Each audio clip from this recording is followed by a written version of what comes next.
يا اما انت فين؟ انا رجعت من السفر يا اما انت فين؟ يا امي رحت فين؟ لا، هو صوت محمد ابني ولا ايه؟ مش عارفه، مش متاكده من صوته، مش عارفه. يوه يا ماما، انا هنا يا ماما، يا ماما، يا ماما. والله العظيم ده اسمه محمد ابني، انا هروح ابص عليه. بس يا ترى هو جه من السفر وما قاليش؟ لا انا لازم انا اروح وابص بنفسي عشان اتاكد واشوف ده محمد ابني ولا لا. ربنا يستر لا يكون حرامي ولا نيفا. انا هروح اتاكد بنفسي بقى. يا رب يطلع محمد ابني، ده وحشني من امبارح. يا رب، ده بقى له 5 سنين في الغربة. يا رب يا رب الاقيه، يا رب الاقي ابني حبيبي. اديني نفسي اكتر ابني. مش عارفة، قلبي بيدق، حاسة ان هو الواد محمد ابني. انا هروح ابص في الجنينة وابص. محمد،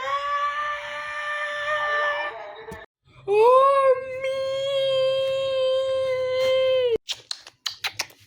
هاتي ايديك يا اما، بص يا اما،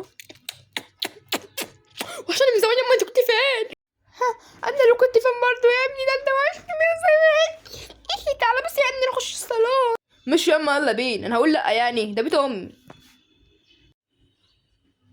هو ده البيت ياما؟ ده انت بيتك شكله حلو قوي ياما، ده احنا كنا قاعدين في عيش.